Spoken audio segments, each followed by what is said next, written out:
Just 1 minute. Sure. Okay. Got it. Okay, perfectly fine. So in fact, the last class we were talking about the Armenian and the Chinese diaspora, and how the colonization or the colonial, how they were affected by the colonizations or the colonial powers. This time we look at, a set of diasporas which we term as refugees diasporas, and they are right across our neighbors. So without much ado, let me stop my video and share my presentation. Just a sec. Here we are. Okay, can you see the presentation? I can see. Okay, can the rest of the participants see the presentation? Yes, sir. Okay, perfectly fine. Again, as a matter of protocol or process, as soon as you suddenly feel there is the voice going, or you can't see the presentation, or the slides are not moving, just either send it in a chat or stop me, because sometimes the internet slows down for various reasons.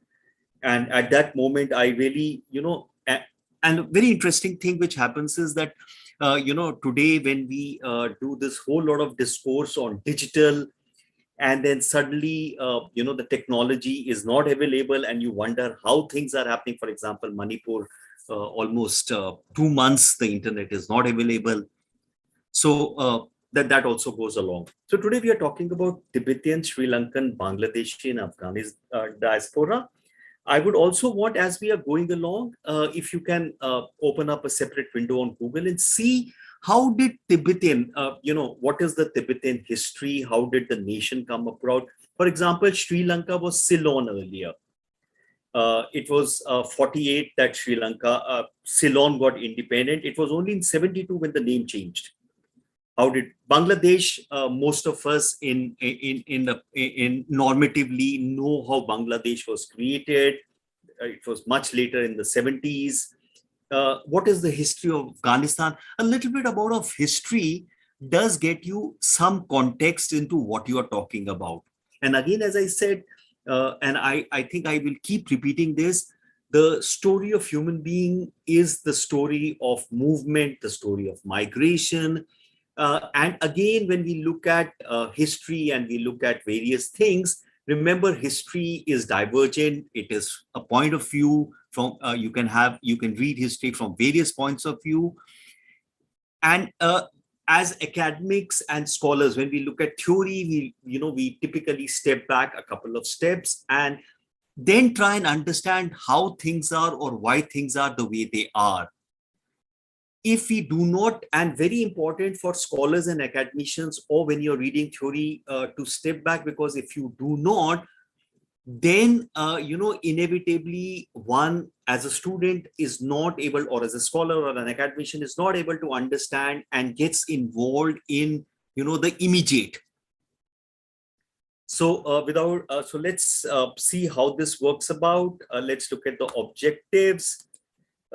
Understanding socioeconomic profile of refugee communities. All these diasporas are typically refugee diasporas or refugee communities living in India. Livelihood and other issue challenges faced by them. We are going to look at a little bit about how rehabilitation becomes a contentious issue with divergent viewpoints. First and foremost, let's understand a lot of people tend to use refugee, exile, migrant interchangeably. They have been used interchangeably, though they derive different meanings in academic usage. So let's try and clear this up. Again, as I said, Dr. Sadanand has all the presentation, but if you write to me, for example, Kangan has sent an email to me, and I sent the presentations to him. So if you send an email to me, I can send you all the presentations, or you can take it from Dr. Sahu. Refugees are persons fleeing from armed conflict or persecutions. 19.5 million at the end of 2014. They would be much more, considering the fact that there are many more conflicts which are happening. Migrants, on the other hand, choose to move not because of a direct threat of persecution, but mainly to improve lives. Unlike refugees, they who cannot safely return home. Migrants face no some impediments. So migration is more back and forth movement. It's more voluntary than refugees. And the third category being that of exile. Definition being a state of being banished from one's home or country, that could be voluntarily being banished or forcefully being banished, forced to live away from one's country. It could be voluntarily also, especially as a punishment. So that clears up a little bit about refugees, exiles, and migrants. Refugees and a lot of times exiles do not have a choice, whereas migrants have a choice.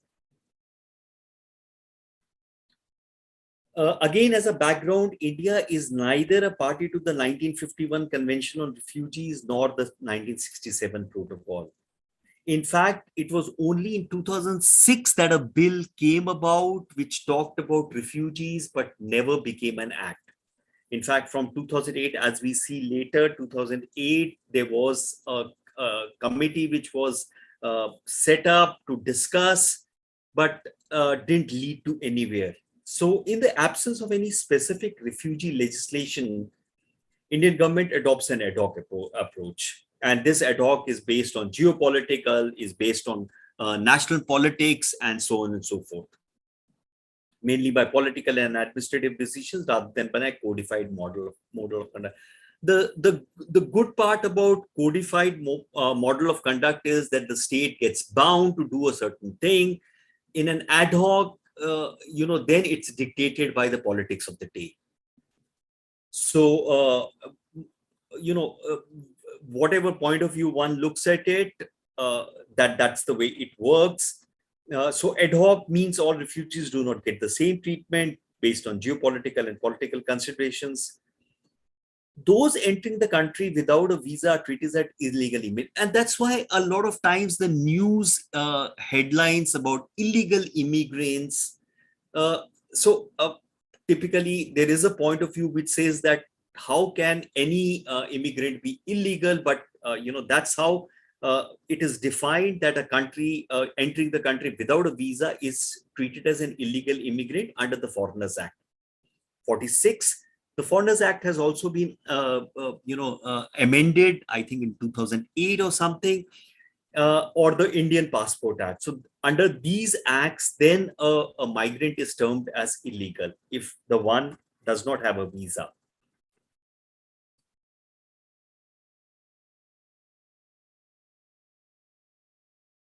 So now let's look at each of these communities. Tibetans found in Dharamshala, in Odisha, in Delhi, in Mysore. Various sources put the population of Tibetans around 1.5 lakhs. Again, when was this? How was this calculation done, and so on and so forth. And then there are this migrations back and forth, and there are people who came to India, then migrated to the US, and so on and so forth. Two large waves of Tibetan migration. First wave in 59. This was the time when China took over Tibet. 85,000 refugees followed the Holiness Dalai Lama, the spiritual head. They established a community in the town of Dharamshala. In the 80s, when Tibet got open to trade and tourism, the second wave came in. From 86 to 96, about 25,000 Tibetans joined their exiled community in India. And in fact, today also, a whole lot of Tibetan families send their young ones to India for them to, learn the various cultural constructs of Tibetans and to study in Dharamshala and so on and so forth. For the Tibetans, India as a state granted refugee status and permitted them to set up a government in exile. So in Dharamshala, there's a Central Tibetan Administration, CTA, which has got an autonomy in public education, but India does not officially recognize it as a government, though they are a government in exile. So that's in Dharamshala. So again, Tibetans, like what we saw, Chinese, different occupations, engaged in agriculture in Odisha and in Mysore, whereas in Delhi and other places, they are engaged in garment business. So you see those Tibetan bazaars, travel and tours, retail shops, knives, carpets, drugs, Thanka painting. So what is a Thanka painting? This is a Thanka painting. Tibetan Buddhist painting on cotton, silk, alpaca, usually depicting Buddhist deity scenes or mandalas. So this is one of the, cultural construct of the Tibetans.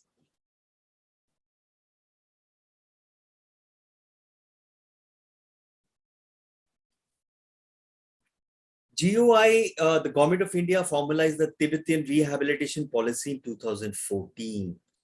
Uniform policy in all states where Tibetans reside, access to various Indian government schemes and benefits, and also extending central and states benefit, including education, employment, Indira Awas Yojana, Manrega, banking, etc. So think about it, 59, 2014, the policy got formalized. So normally it takes time. There are various things at play when a policy has to be formalized or a policy has to be made.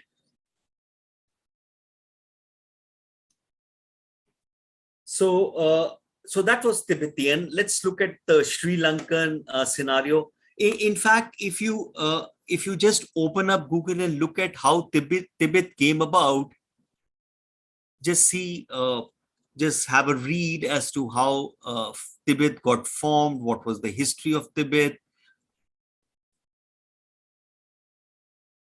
You will see that there were various people controlling Tibet, and how Tibet got formed, how because of the fact there were a lot of Chinese dynasties which were ruling it at one point of time. Again, as I was telling you, the history of human being, nation states is a very relatively new phenomena. Before the nation states came about, there were various dynasties, various empires which moved about, which had various areas.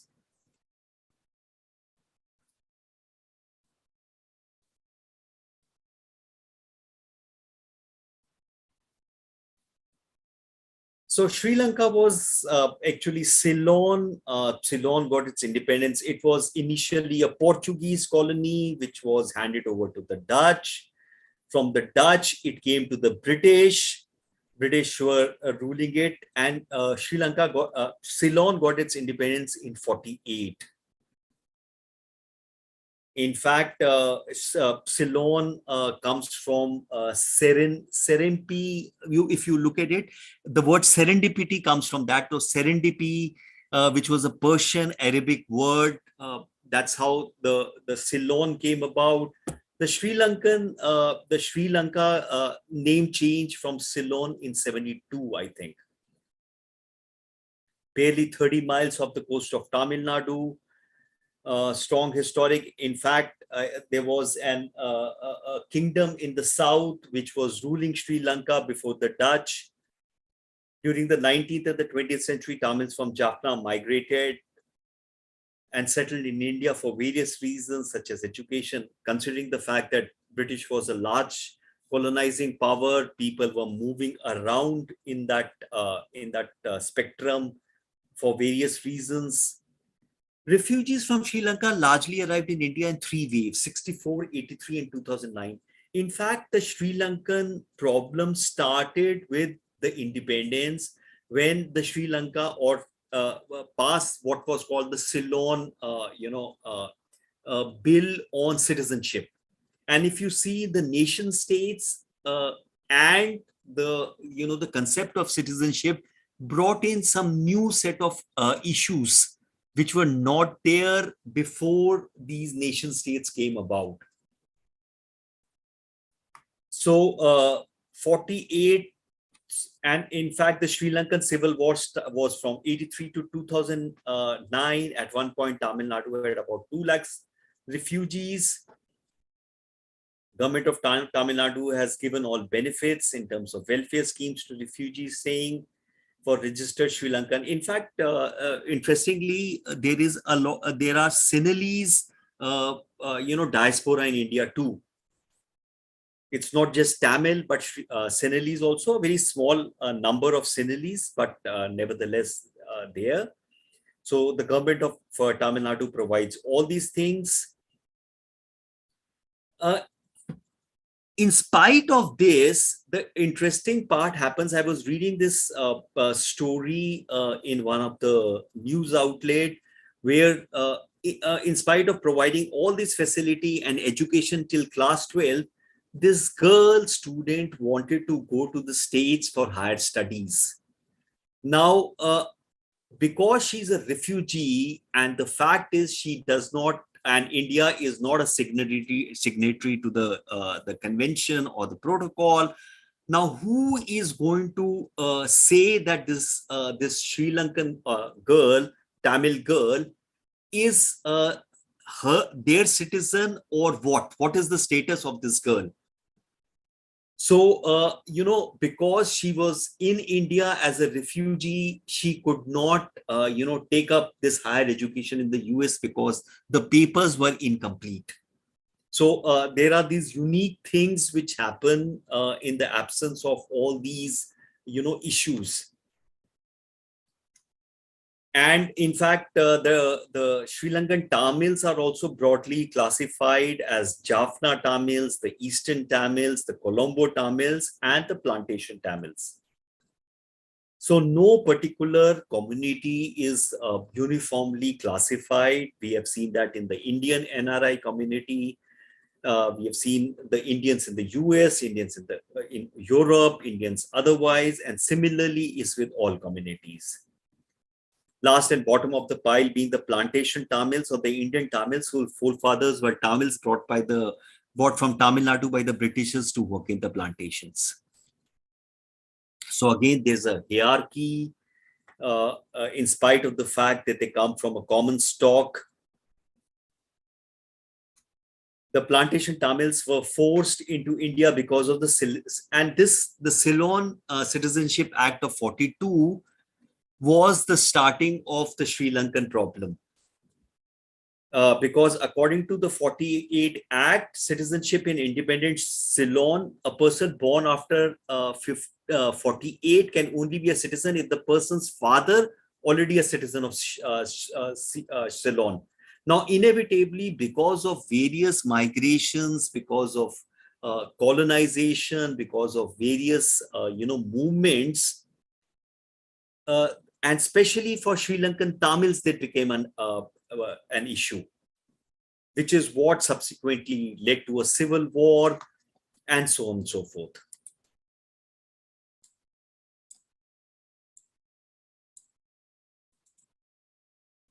So as I was telling you, colonization had its own set of problems in terms of migration and diaspora formation of nation states, and the bringing of the citizenship acts by various nations created its own set of issues, because there was a whole lot of migration, people moving about. In fact, that's now in today's time, with people moving about in terms of jobs, with digital diasporas coming in, and you see all kinds of counter movements happening.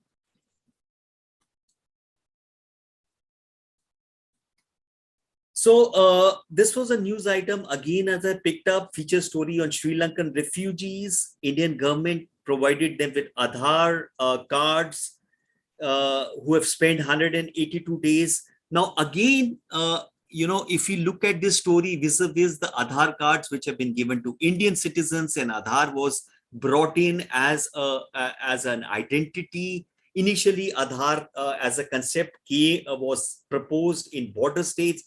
Look at the fact that how this particular thing itself has evolved.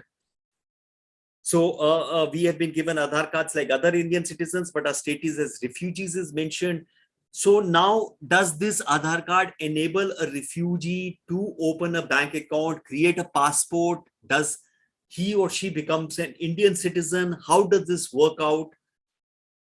And obviously, you can see this is bound to create other issues. So when we talk about rehabilitation of refugees vis-a-vis citizens, how does it work out? How does the state treat them? Is security the larger lens through which the state looks at refugees? There are so many issues which come about. So as we go around, we'll see more about rehabilitation.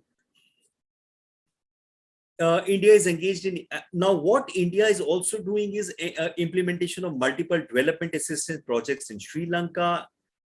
Supported efforts to now. India is supporting efforts to preserve Sri Lankan's character as a multi-ethnic, multilingual, and multi-religious society, and helping Sri Lanka, essentially objective being that once those projects come in and Sri Lanka recognizes or creates a conducive environment, then all these refugees can go back. The problem then happens is that once people migrate, settle in a host country, get incorporated in their culture, there is a certain amount of integration, then the home country looks alien. So it's kind of a negotiation. There are multiple efforts which go into this. And then we look at, there's a lot of talk on the Bangladeshi migrant community. We have a lot of news, which gets generated on the Bangladeshis. It's a predominant refugee community in India. In fact, the setting up of Bangladesh, India had a major role to play. Census 2001 estimated number of Bangladeshi migrants in India were 3.1 million. Bangladesh has a contiguous border with India, with a lot of states.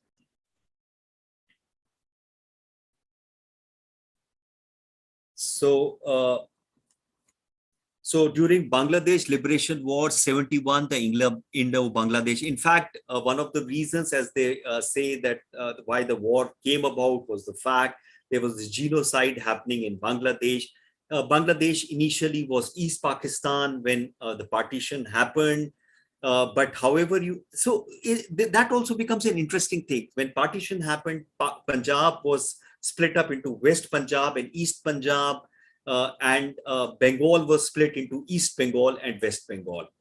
And East Bengal was East Pakistan. And culturally, the Bengals were identical.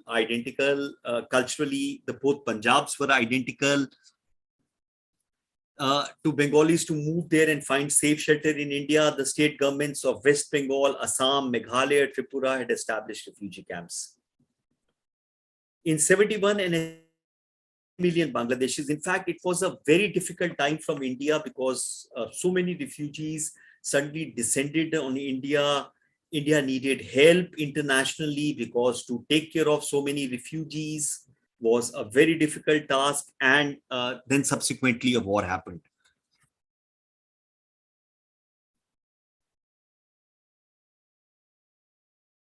In fact, I came across this book on the Bangladeshi migrants in India, and the tagline is "Foreigners, Refugees, or Infiltrators."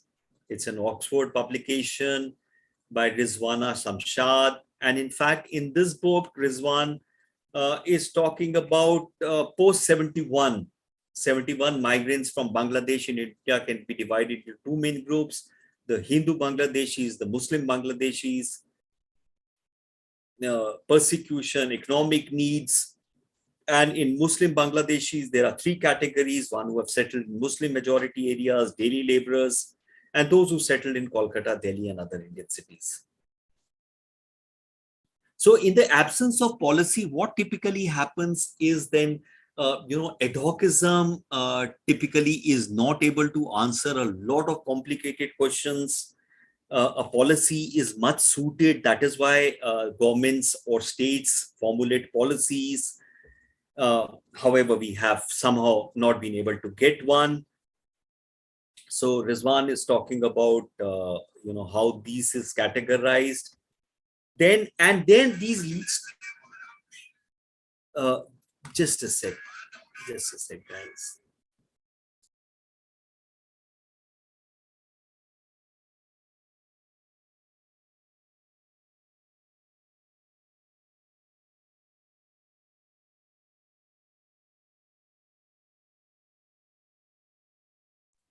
Sorry.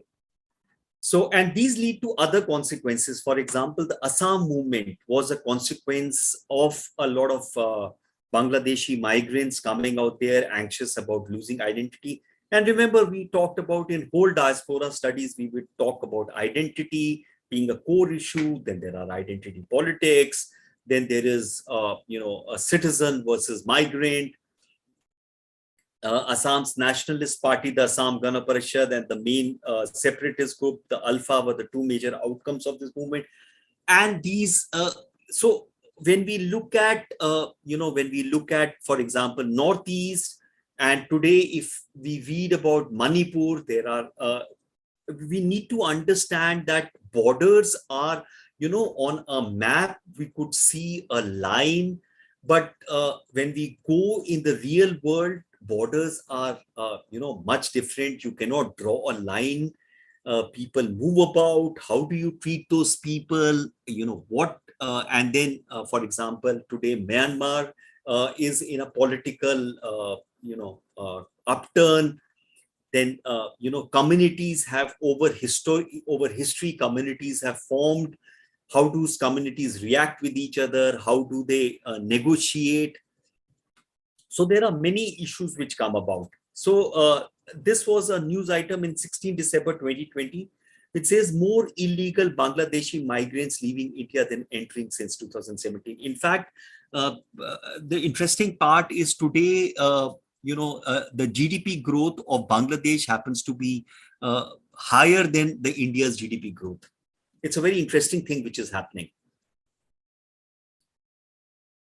So past 4 years, nearly twice the number of illegal, and mind you, the word illegal Bangladeshi migrants obviously come in because India is not a signatory to the Refugee Convention, and they use it in terms of the Foreigners Act. So they use the term illegal by Bangladeshi migrants for caught leaving the country than those coming in illegally. So this is a news item.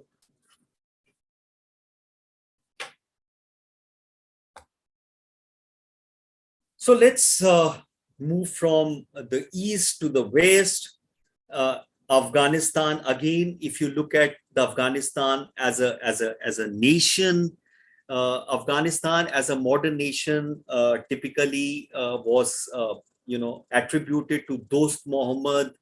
There were the Durrani Empire which came in before. So if you just Google, you will see the history of Afghanistan, how things have moved. Thousands of people from Afghanistan migrated in the last few years, mostly settled in New Delhi and Hyderabad. Estimated number of Afghani refugees are about 10,000. Most of the recent refugees are Hindus and Sikh refugees, because Afghanistan is also in tumult with, and Afghanistan has been a theater of tumult since a very long time. An estimated 60,000 Afghanis fled to India after the Soviet Union invaded Afghanistan in 1979. Subsequently, thousands came when the Taliban took power in 1992. Then the 9/11 happened. The Taliban were driven out. Taliban are back. In 2007, about 9,200 refugees were living in India. So there are again multiple sources as to how many Afghani refugees are there. More recently, Indian government has agreed to naturalize many of these Hindu and Sikh Afghans who have lived in India since 1979.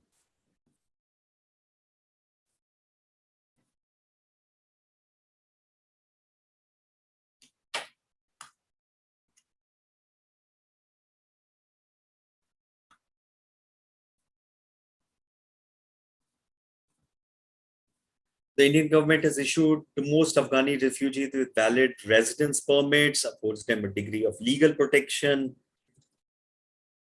Attaining residence permit has been more difficult for new arrivals. Newer arrivals that arrived between 2004 and 2007. So obviously, because Afghanistan is in tumult, people are moving. Then there are people who come to India and then move out to other nations. So that's the way the Afghani refugees are there. You will find a lot of Afghani refugees in Delhi. In fact, Lajpat Nagar has a lot of them staying out there. So now one has to look at the socio-economic conditions. So, typically, how does a nation work with refugees? Do they, typically say no to refugees, humanitarian wise, inevitably, if there is a conflict or if there's persecution in the neighborhood, people would travel. And again, as I said, borders are not like lines; they are contiguous spaces by which people can come in. And one of the issue of socio-economic survival becomes significant in a host country. The Sri Lankan refugees, for example, generally resided in refugee camps scattered across the state. Then the issue happens: how do you handle refugee camps? How does resources get allocated? Besides resources, what do you do with the people? Do they get education? Do they get employment? What is the policy in terms of how do you engage them? Work as unskilled labor in informal sector to supplement their incomes. Basic Medicare, do you provide them Medicare? You do not provide. So, then there are a lot of human right issues which come in. There are other economic issues which come in. There are these immigrants versus citizen issues which come in. How do you work with them? Who provides the food? Despite these provisions, conditions in the camp are generally poor, with insufficient health and sanitary facilities available for the refugee population.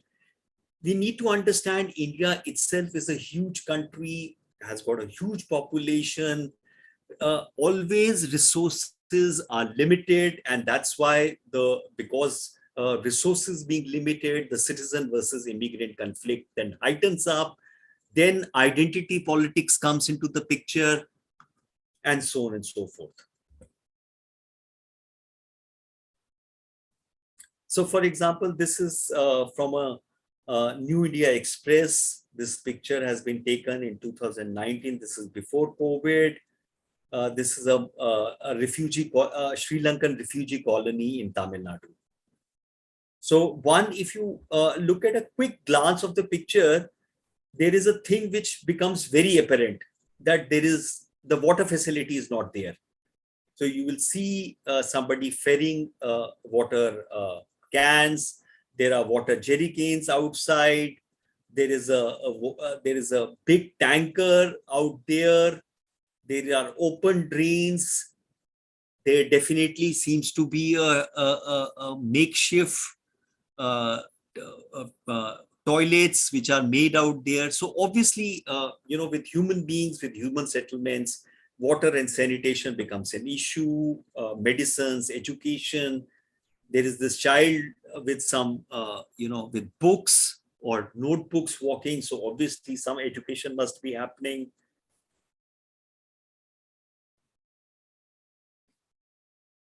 And that's why states and governments try and encourage voluntary repatriation of refugees.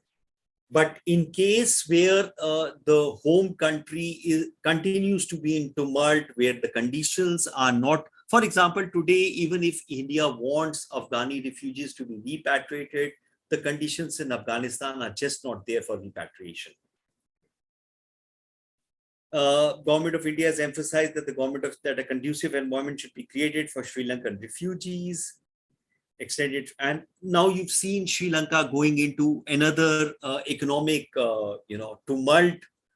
So and subsequently, then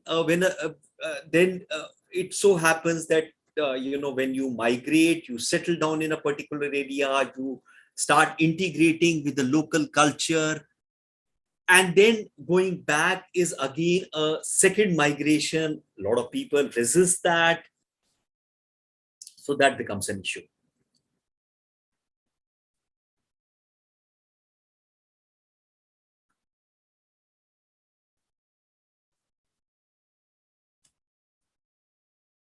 With Bangladeshis, according to Ministry of Home Affairs, significant number of Bangladeshis migrate through illegal process.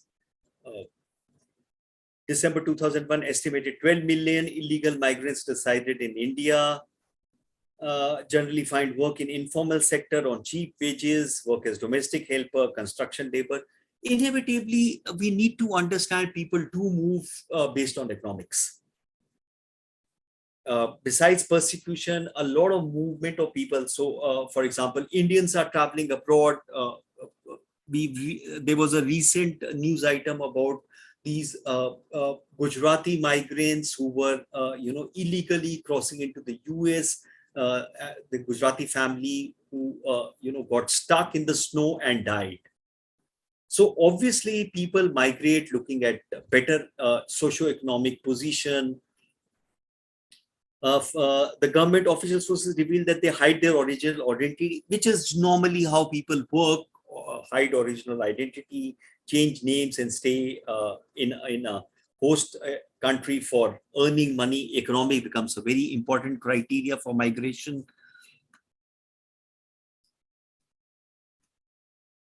Similarly, because the majority of Afghan community holds residence permits, many Afghans are able to find work in the informal sector, running shops, working as salespeople.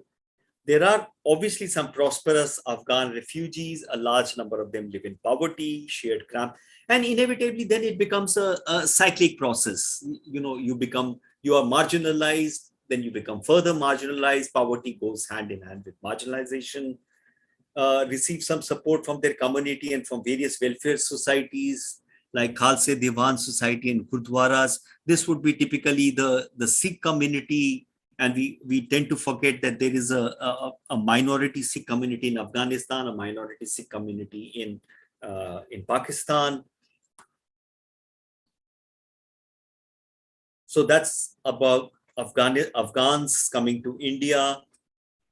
Refugees are socially most vulnerable, which is always the case because anytime you migrate, you are socially most vulnerable, treated as outsiders, as far as their social identity is concerned, face many socio-cultural and economic problems. For example, forget about refugees coming from outside. We've heard about so many cases about Northeast, people from Northeast, face treated as outsiders a lot of times in Delhi.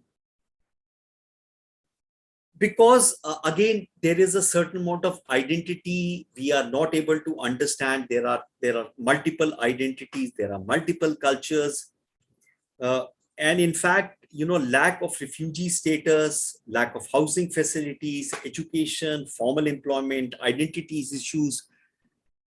And that typically is happening because of a lack of policy.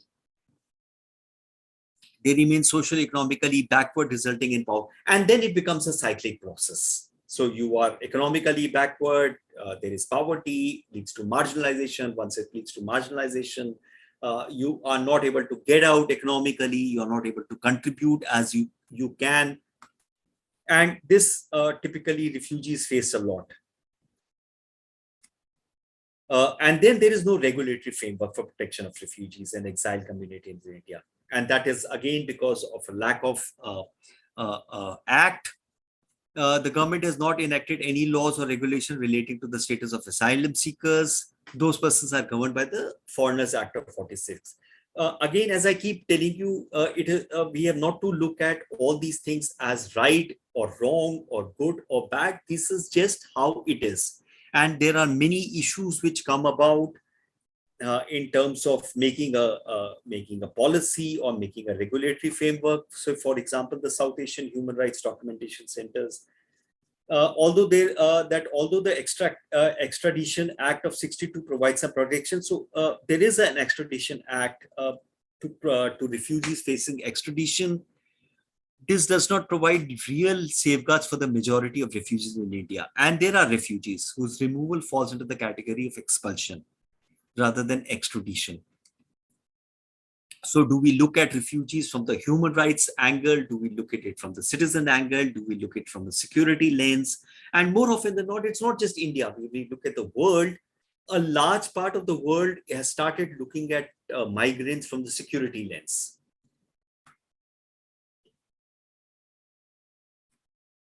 Only specific refugees groups like Tibetans and Sri Lankans are recognized and supported directly, in which also there are, what happens when they want to go out. Other refugees, such as those from Afghanistan, Iraq, and Somalia, have to obtain a refugee status.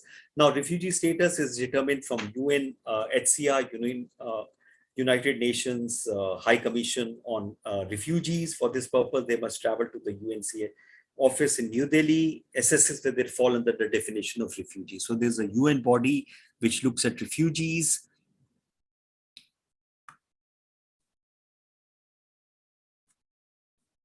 And then there is this cross-cultural interaction. The refugees tend to lose identity in the long run. And again, it depends on how big the size of the refugee groups is, attitude of host society to refugee community. If the process of acculturation is slow, the result is isolation. For example, the Sri Lankan community, it's a large society. The host, the state of Tamil Nadu is much more, amenable to the refugee issue. So there is a slightly little better than maybe the other. For example, again, Tibetan, Himachal, Dharamshala, there is much more amenability. Then, of course, there is a policy in place.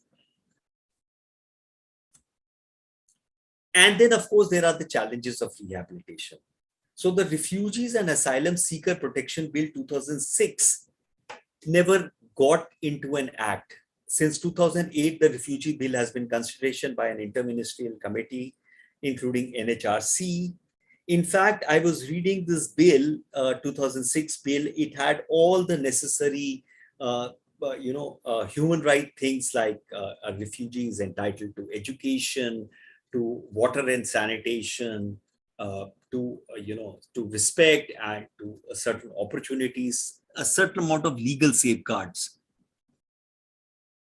In the absence of any of the four of the Act, key thematic areas being access to adequate housing, access to education, support to peace building, and support to self-reliance and sustainable reintegration through regional initiative. Now, in the absence of this, what happens to those refugees? Because inevitably the refugees have to live somewhere. They have to, if you don't provide them access to education, then what do the children do? How do the children come and work in the society? Inevitably, then there is crime because there are no economic opportunities. Again, a security lens comes into the picture. So rehabilitation becomes, in the absence of a policy or a bill or of a legal thing, it becomes more difficult to negotiate.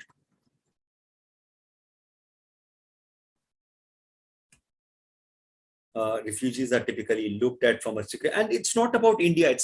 We see this from across the world. Nation states are looking at refugees from a security lens.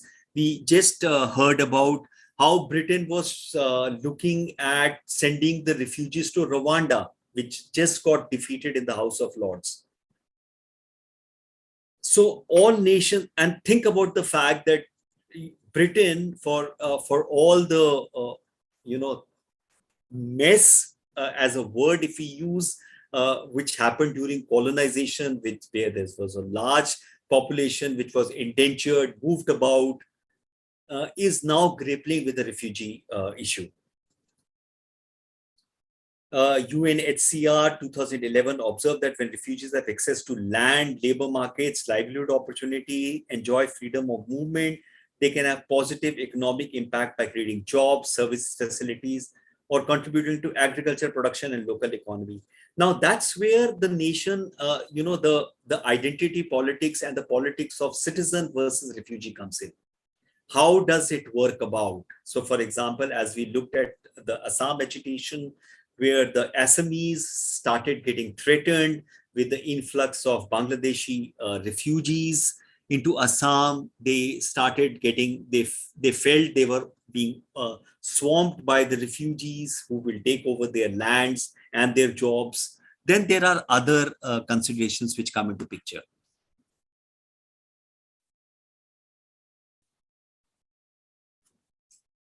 So, yes, we are very much on time. Let's sum up. With inclusive economic and educational policies, some refugee communities are gradually integrated to local economy, as in the case of Tibetan refugees. However, all refugee communities are not same level of integration culturally, social, and economically. These are some references in suggested reading. There is a Bernstoff on the Tibet. There's a lot of work on the Tibetan diaspora. I saw Preeti Chahal, Refugee Inflows in South Asia, a case study of Sri Lankan refugees in India. This is a thesis. Then, of course, there is Maina Sharma, Refugees in Delhi, working paper, Center for Civil Society. Then there's UNHCR, State of World Refugees 99. There are, when you get your course material, there are a whole lot of other references and suggested readings. You can go through that. And if you look at the media reports also, media reports also give a lot of information on that. So let me stop sharing. And if there are any questions. I think I broadly covered these four refugee communities. And as I said, if you just Google a little bit about the history of these countries, how these countries came about, a sense of understanding as how things unfolded and how these communities became refugees, and how they came to India, and what are the consequences of them coming to India, and what are the consequences which are unfolding.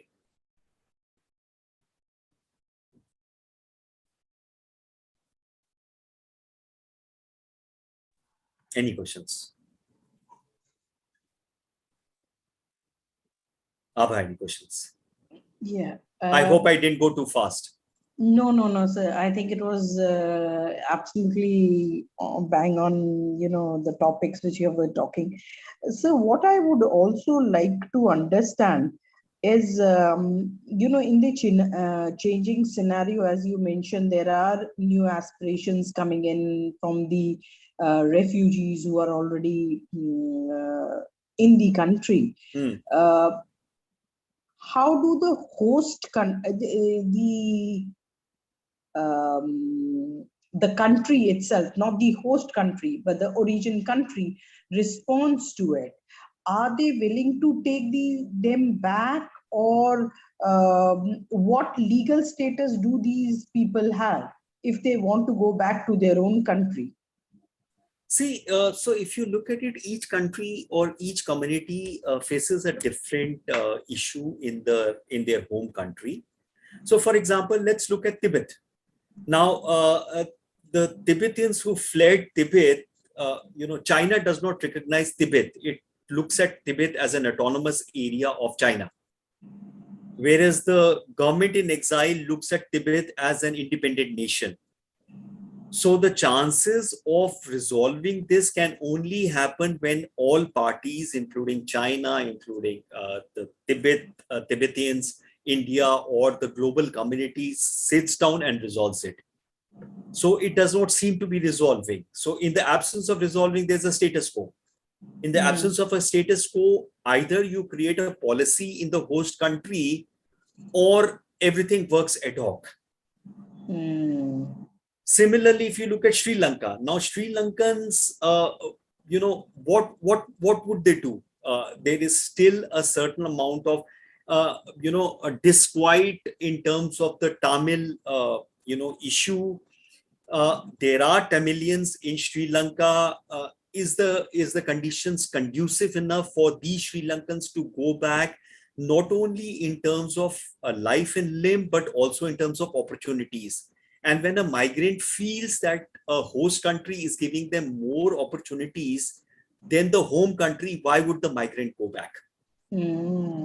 So, for example, if we look at a news item where they see that the GDP of Bangladesh is growing faster than the GDP of India, and there are more opportunities, they are going back. See, we have to look at the fact that human beings inevitably will, human beings like water will find a way to move. You cannot stop. So the aspirations. So how does the home and host country then look at? Somewhere down the line, the countries or the nations will need to figure out how they are working with this human capital. It's a capital. And more often than not in South Asia, the Indian subcontinent, the capital is phenomenal. And somewhere down the line, the nation states are not able to figure out how to work with this capital. No, I was also just thinking that I'm sure there are a lot of Tibetans across the world. Yes. Not only in India. Yes. So how are they being? Are they the citizens of that country, or they are again refugees in all the other countries also? So, for example, the West have a very clear policy of naturalization. So, over a period of time, if you stay in that particular country, for example, they have a refugee policy. So, if you come across as a refugee, they allow you to stay out there. Then, over a period of time, you can naturalize and become citizens. Okay. So we do not still have a regulatory framework. And again, in the absence of a regulatory framework, ad hocism happens, then political considerations come in. Of course. And again, as I said, this is not an India-based phenomena, it's a world-based phenomena. Nation states, there are politics, there are right-wing politics, there are left-wing politics, center politics. We see what's happening in France today. France conflict, the boy, 17-year boy who was killed was an Algerian. Algeria had been a colony of France. There are identity politics. Then there is, the citizen versus people who have migrated. So, still Algerians or Black Africans who are in France, there is a certain amount of racism which is happening. Let's not look at it from good, bad, right, wrong.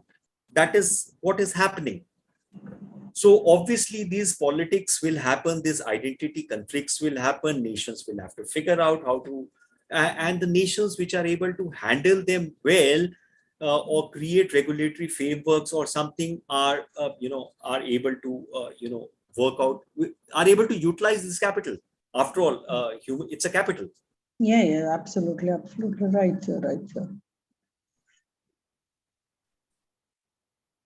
Abhay, you have some question in the message box. Chat box. Okay, the chat box I had not. How much has climate change global? In fact, Sridharan, we are not, in fact, the world over, we are still not factoring in the climate change and the global warming. In fact, I was reading an article where they're talking about 5 nations in the next, the way Arctic is heating up and the way Antarctica ice is breaking up, Arctic ice is almost kind of moved. You see the kind of precipitation which is happening. And obviously, the world is in for some major shock because, once these climate change and global warming hits, Bangladesh is going to be definitely affected.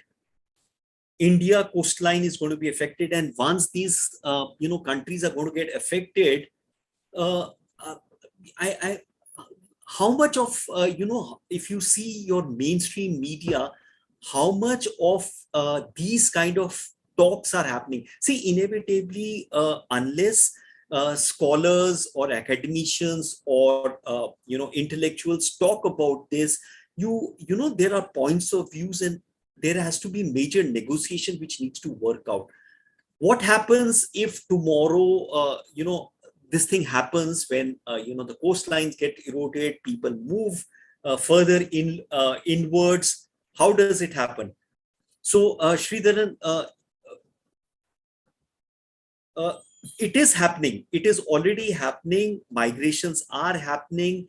They are being papered over by other issues, but definitely this is an issue which needs to be talked about, which needs to be looked at. And this is going to be something which is going to be a major problem in the near future. Do Tibetans and Sri Lankans are natural citizens?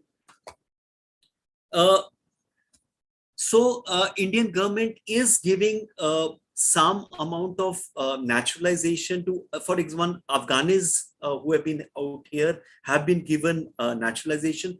I have not read about Sri Lanka.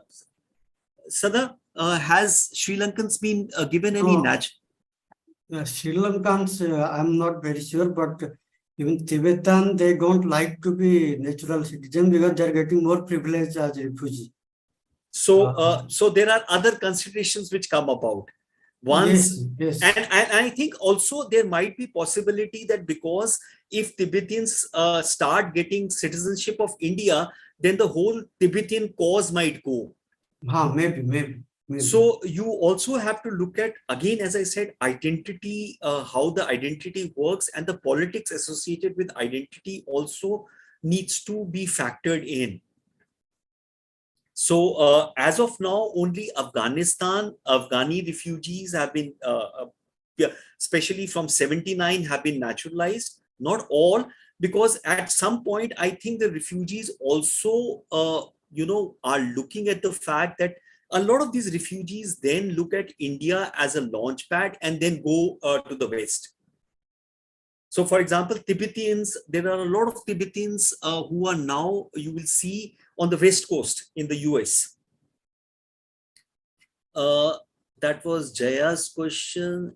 Does all refugees are considered immigration? Yes, because for a simple reason, we do not have we are neither a signatory nor do we have a refugee policy. So inevitably, every refugee is looked at from the Foreigners Act and then looked at as an illegal migrant, one who does not have a visa. Jaya? Thank you, sir. I have one more question. Okay. Jaya, just let me finish with Kangan's question. Okay. Southeast Asian countries have surplus population, by EU you have negative population. So both group can, yeah, possibly, yes. But again, then they look at from the point, you're absolutely right. And in fact, when this refugee crisis in Britain, there was a lot of talk about when Britain decided to send its refugees to Rwanda. One of the larger, discussion which was happening is when Britain, created these many refugee problems, why shouldn't Britain take all these refugees in? Why should they, insulate themselves and say that refugees should be sent to Rwanda? Actually, Britain has a refugee policy. Why shouldn't these refugees settle in this place? So, Kangat, you're right, but this is again something which the world has to talk about. Nations have to talk about. And, the interesting part is, I think my feeling is with climate change and global warming and the increase of sea levels, the world would have to come and start talking to each other. And in the absence of world talking to each other, we would have those, what we call, we had a term in the 70s, 80s, the MAD term, mutual assured destruction. During the Cold War, we had this MAD term. Kangat?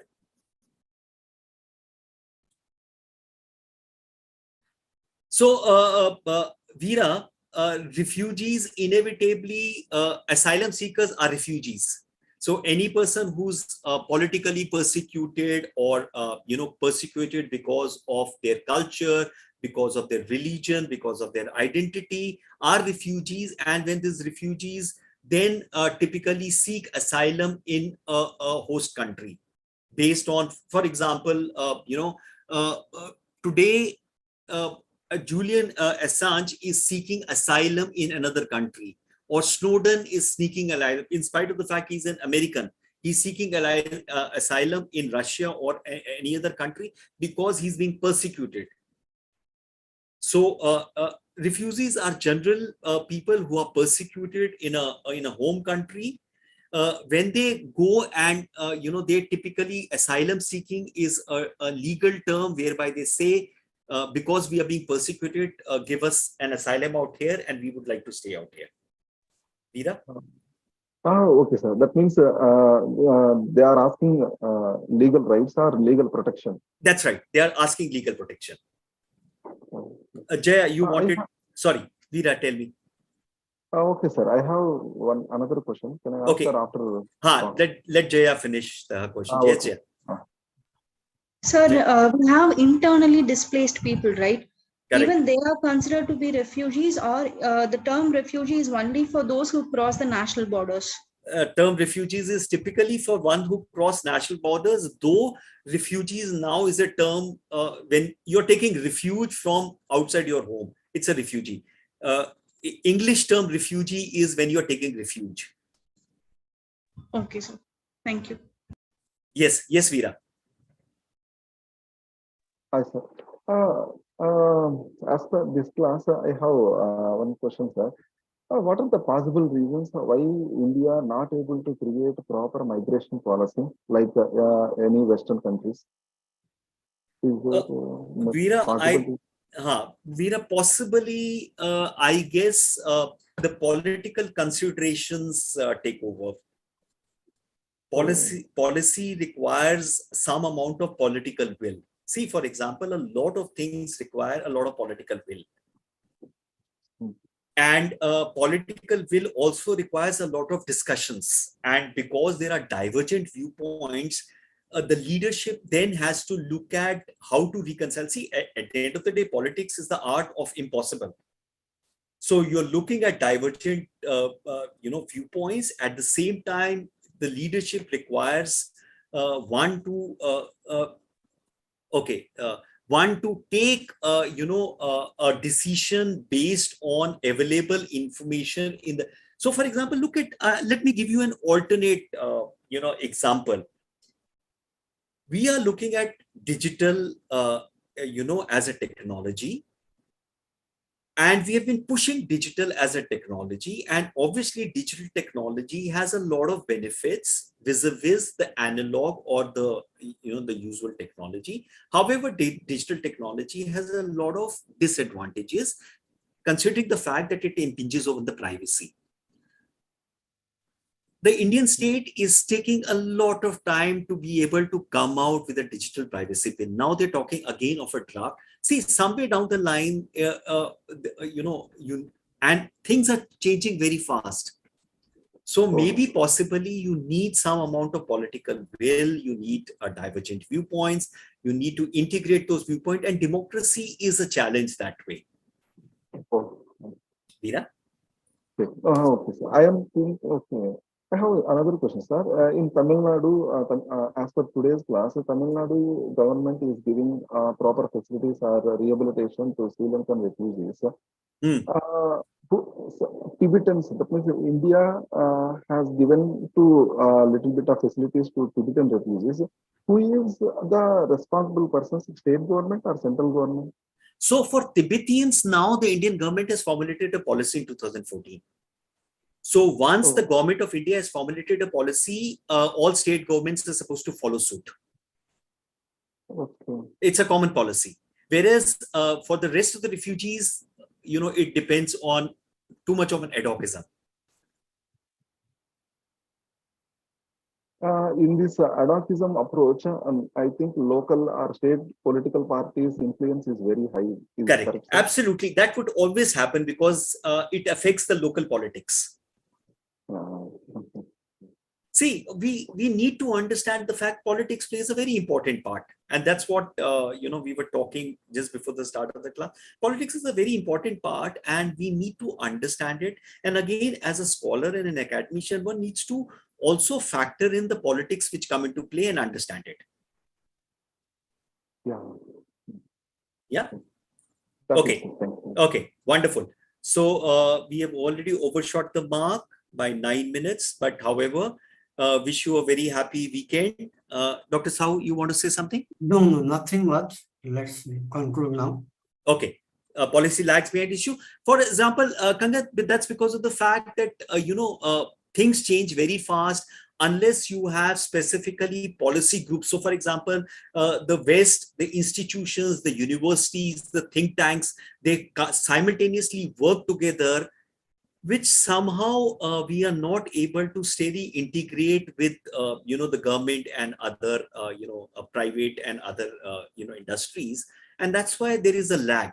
And the lag today with in terms of internet and the way information is traveling and the way information is moving and where the people are moving, then it becomes a hyperdrive and you're always falling back.